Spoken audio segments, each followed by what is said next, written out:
Hello YouTube. Today we're going to be talking about the Netherlands versus Team USA volleyball match from June 17th of 2021 in the Volleyball National League. I know it's a little late to be doing this, especially since today is much further down the line since this match has happened, but I am kind of busy with life sometimes and I would still like to be able to review matches when I have the time to do it. And so with that today, guys, we're going to be talking about Team USA versus the Netherlands. Before though we start this video, I'd like to ask that if you could subscribe to this channel. Every like and subscription can help grow this channel faster so that we can get volleyball content up and running sooner. With that being said, let's talk about today's match. Team USA versus the Netherlands is a perfect example of a volleyball match that everyone should be looking at as the Olympics gets closer, which is only a few weeks away now. One of these biggest reasons why we want to look at this match in particular is that at the time when these two teams had played, the Netherlands had only won about 2 matches up to that point. And the Netherlands, to be fair, is pretty young as a team, and they're most likely not going to do much in the Olympics. And so every team that goes up against them gives them an idea of the worst possible scenario that could possibly happen to them. And Team USA got to witness that a little bit. This match went to 5 sets. Team USA barely won in the 5th set. Even though they still won, there were some things that we'll be talking about later for Team USA. But the Netherlands is going to be one of those teams that if other countries aren't careful, they're going to potentially beat those countries that are trying to go for the gold, silver, bronze medal at the Olympics in Tokyo. One thing that really stuck out the most is that the Netherlands, they really don't have a superstar on their team, I guess you can say. They have really good players, and 3 in particular really stuck out. 25, Van Tilburg, number 4, Ter Horst, and number 17, Parkinson. In particular, Ter Horst and Parkinson, they were really, really good players in general. They were able to actually run the system really, really well for the Netherlands and actually be able to get things done when they needed to. They're going to be really good in the next few years because, like I mentioned, the Netherlands is a very, very young team, and you can tell by the way that they're playing against the more experienced Team USA. But the Netherlands they have some things that they need to work on. One thing that really stuck out the most was their passing in particular. At one point, the Netherlands had a passing of about 53% at one point in one of the matches. And needless to say, a 53% passing rate is the equivalent of only setting really the pin hitters the entire time. And the Netherlands need all the help they can get. And the middles need to, especially Parkinson. Parkinson is a middle blocker for Team Netherlands. But Parkinson has to get more involved in the offense if they have any shot of being able to compete with teams. Parkinson, whenever he got set, it was almost an instant kill for the Netherlands. But that being said, they relied heavily on their pin hitters in order to compete with Team USA because they couldn't pass the ball, having a 53% passing rate. The other thing that really stuck out for the Netherlands is that they struggle with closing out matches when the time comes. The Netherlands at one point in set 3 and set 5 had the lead, and all they had to do was virtually close it out, and they would have beaten Team USA a lot sooner. They did win match 3, even though they struggled to close out, but set 5 was a problem for the Netherlands. And like I said, they're a very young team, and that's just the nature of the game of having a young team, is just figuring out how to close matches. And the Netherlands are going to eventually get there. I wouldn't be surprised if they did compete and get into the Olympics, that they become the dark horse of the next Olympics. But this Olympics is most likely going to be the learning curve for the Netherlands going forward. Their out of system needs a lot of work as well. The Netherlands tends to struggle a lot with their out of system play, and young teams tend to struggle with that as well. And with being a young team too, their defense at times was not the best as well. Their blocking is not the best. It had moments, really good moments, like when they blocked Matt Anderson on the opposite from Team USA. But the Netherlands, their blockers tend to struggle with reading setters and being able to figure out where the set is going at times. But in the end, like I said, this is a very, very young Netherlands team. If anything were to happen in the Olympics with this team, it could potentially be the Cinderella story that could happen. You have a country that doesn't do well in the VNL, and then they go to the Olympics and completely surprise everyone. Who knows at this point? The Netherlands, like I said, is a very young team, and you can tell just by the way that they were playing. And the Netherlands could go one of two routes to the Olympics. They can either upset teams to prevent them from going to get the medal, or they could potentially be the Cinderella story in which they go attempt to go get the gold medal. We don't know at this point, but the Netherlands is for sure a very young team on the rise. And I would not be surprised if this team continues to grow, and then in the next 4 years they become a legitimate contender in the next Olympics to potentially get the gold medal. But as for now, I just don't really see it. But the Netherlands did expose a few things for Team USA, which we're going to have to now go into now. Team USA had their own set of problems as well, just from observing the match. But I'm still intrigued by the fact that Team USA was able to pull off this victory. One thing that became very clear, and it's probably going to be more clear as we continue to discuss these future matches as well, but Erik Soji, he struggles with being able to pass a ball to his right side on serve receive.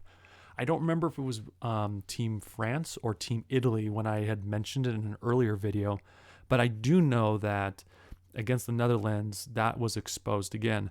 I don't know if it's a communication error between Soji and whoever the outside is at the time.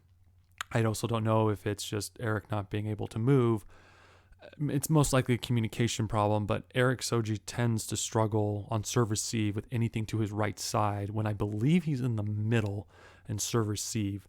I don't remember the rotation exactly, but I know clearly for a fact that when he's in the middle of the court receiving the ball, that on his right side, he struggles with passing the ball. And you have a great serving team and they can expose that, and Erik Soji is going to struggle. We were able to actually see the debut of Dustin Watton. I think Dustin Watton is the guy that Team USA is going to need to step up to be the libero for Team USA. Nothing against you, Erik Soji. I know you're a great player. You've made it on the Olympic team, and I got to give you credit where your credit is due. But Dustin, to me, seems to be the better choice for Team USA if they have any shot of competing to get a medal. Dustin, he looked better at moving his feet at times, and he was also a really, really good passer at times as well. And he's really good at defense. Granted, Soji and Watton did play two different types of defense. Watton was playing left back, and Soji was playing middle back against the Netherlands. And Soji probably had the harder defensive assignment at the time, but Dustin Watton to me is the better libero, at least during this match. Now, granted, maybe we watch other matches and Dustin really isn't the guy, but at least in this match, Dustin was kind of a huge key reason why. Dustin got put in halfway through the third set, and it pretty much helped Team USA rally for a victory. The blockers for Team USA, they weren't reading the setter at times as well. I know that we had mentioned that Netherlands had like a 53% passing rate at one point. But Team USA at times the middle blockers were struggling with being able to read the setter when it came to playing defense for the block.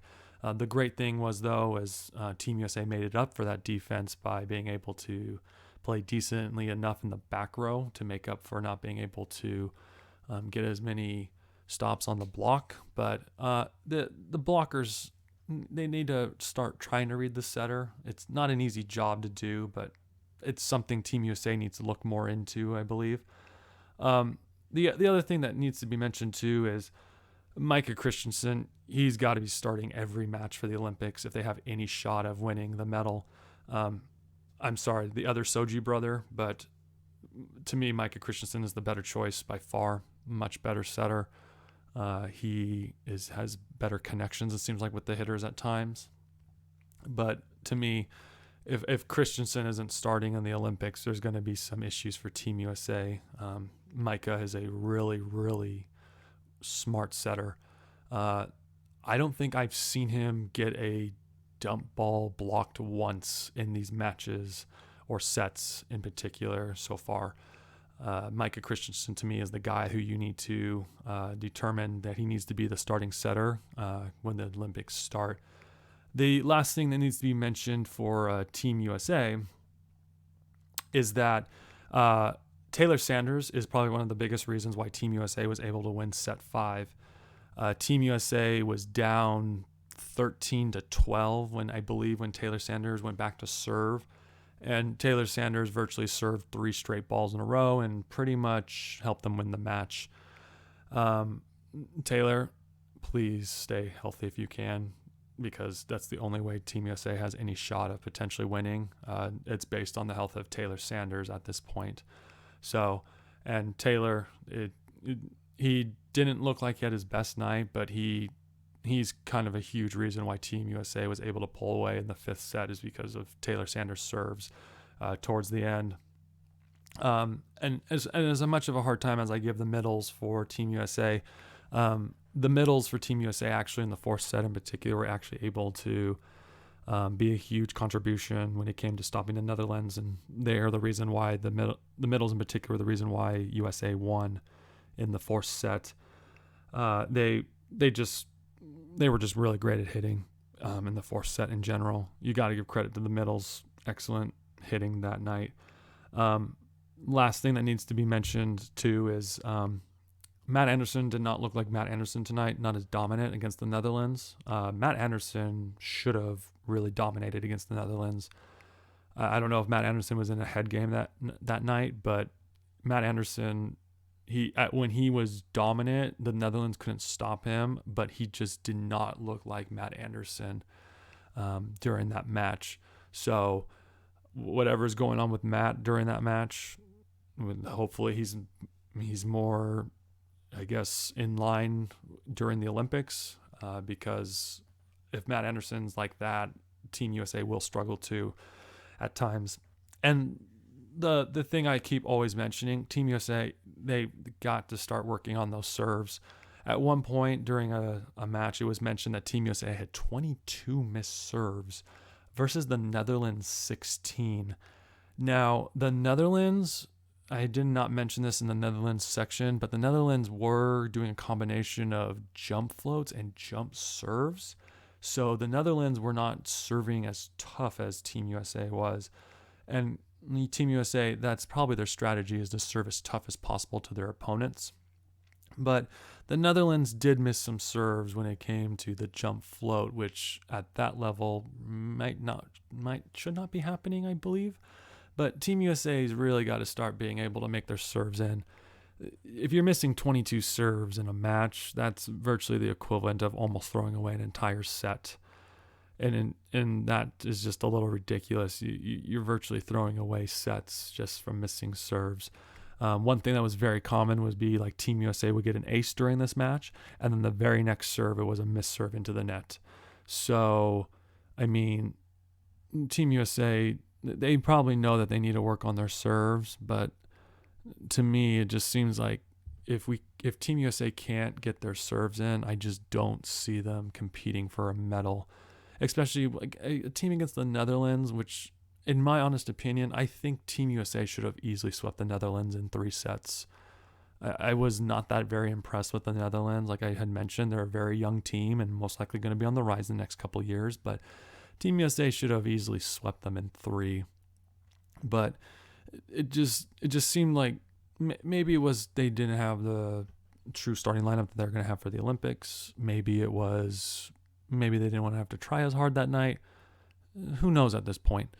But Team USA, they got some things to work on. And like we keep talking about on this channel, then Team USA, they've still got a long ways to go, and there's still plenty of time to get ready. But as of right now, serving is going to kill Team USA. And I'm probably going to be mentioning in future videos as well, because it's like the biggest stat that's sticking out the most on Team USA right now is just their serving in particular.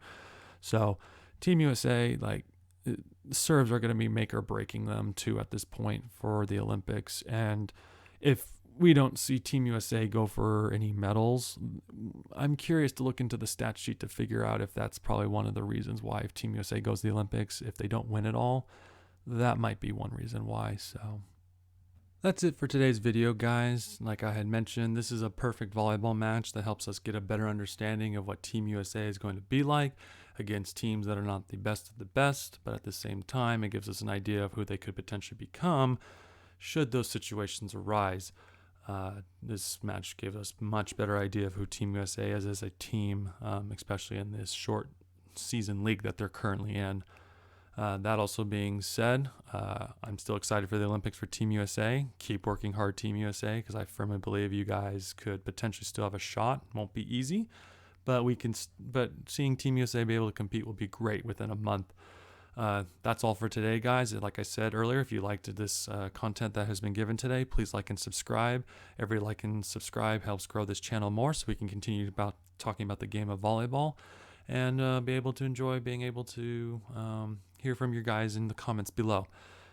With that being said, guys, thank you for your time, and let's keep talking about the game of volleyball.